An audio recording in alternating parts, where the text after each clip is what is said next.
Hello everyone, shout out to Whitey Ward. So ayan, sa mga mami po na tulad ko, mga mamis dyan, shout out sa lahat. So ayan, para masimot natin ang laman ng sachet ng tomato paste.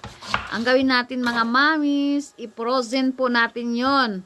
Then pag na-frozen na siya, hiwain natin ng ganyan. Hiniwa ko siya sa apat. Then, pag nahiwa nyo na sa apat, isalansan nyo sa isang lagayan na pwedeng ilagay sa freezer.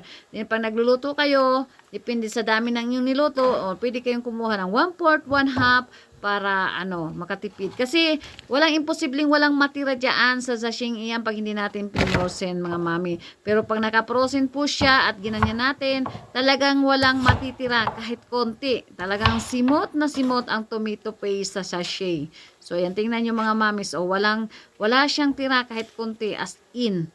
Talagang simot na simot siya. Magamit talaga lahat ng laman ng sashing. Kita nyo, wala pong laman. Wala kahit konti. So, ayan. Thank you for watching. I love you all. God bless you all.